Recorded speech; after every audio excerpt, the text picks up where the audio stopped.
Monsieur le Premier ministre, comment vous exprimez toute notre révolte, notre défiance, notre écœurement? En une déclaration, vous venez de renier vos propres engagements et ruiner l'espoir de millions de Françaises et de Français de ne pas subir un départ à la retraite à 64 ans. Alors que le conclave avec les syndicats était au travail, vous venez de fermer la porte à un retour de l'âge de départ à 62 ans et ainsi d'enterrer tout effort démocratique sur cet enjeu décisif pour la qualité de nos vies et en particulier de celles et ceux qui ont les métiers les plus pénibles. Lors de votre déclaration de politique générale, ici même, devant la représentation nationale, vous disiez pourtant que toutes les questions devaient pouvoir être posées, que rien n'était fermé.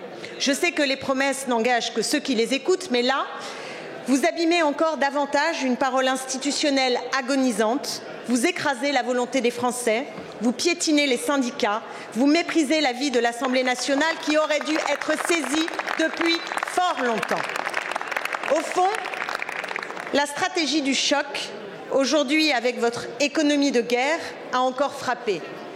Monsieur le Premier ministre, si nous devons nous défendre, c'est d'abord contre une vision du monde qui repose sur la loi du plus fort, la marchandisation de tout et n'importe quoi, la violation de la démocratie. Face à Trump, face à Poutine, c'est précisément un autre choix de société que nous devons affirmer et donner à voir, celui du progrès humain, de la passion de l'égalité, de la mise en commun, de la démocratie active, c'est ce que j'appelle l'esprit public. C'est aussi la vérité contre les faits alternatifs. Non, il n'y a pas de déficit caché de notre régime de retraite.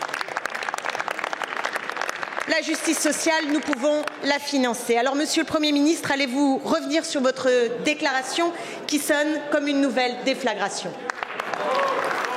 Je vous remercie, Madame la députée. La parole est à Monsieur le Premier ministre. Merci, Madame la Présidente. Mesdames et Messieurs les députés, Madame Clémentine Autain. Il y a deux questions dans votre interrogation.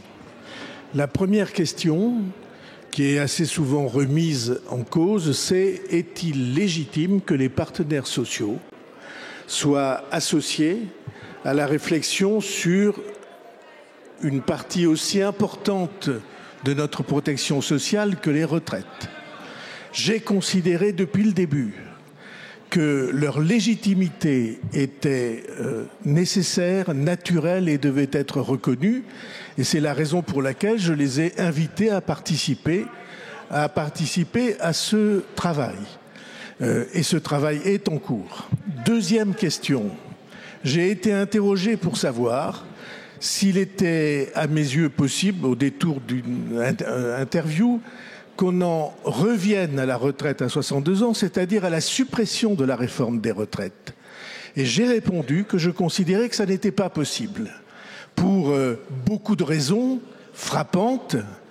Je rappelle que ceux qui sont autour de la table se sont engagés, ou en tout cas ont été engagés, à ne pas dégrader l'équilibre financier du système de retraite. Je rappelle que le contexte démographique dans lequel nous sommes est un contexte qui déséquilibre le système des retraites continuellement. Je rappelle de surcroît que dans la réforme des retraites, il y a 7 milliards d'avantages qui ont été reconnus et accordés aux femmes, aux carrières longues, à tous ceux qui ont connu d'une pénibilité particulière. Et supprimer la réforme des retraites, ça voudrait dire qu'on supprime ces 7 milliards-là. Et c'est la raison pour laquelle j'ai considéré, est-ce que c'était possible de supprimer la réforme et de revenir aux 62 ans? Je prétends que ça n'est pas possible. Le rapport, je dis comme citoyen, comme observateur, que ça n'est pas possible. Le rapport de la Cour des comptes a indiqué que c'était d'ores et déjà un déficit de 7 milliards, sans compter les dizaines de milliards qui tiennent à la convention d'amélioration, à la convention liée aux retraites de la fonction publique. J'ai répondu en conscience et je ne crois pas que qui que ce soit qui travaille sur ce sujet puisse prétendre qu'on peut en revenir à la retraite à 62 ans.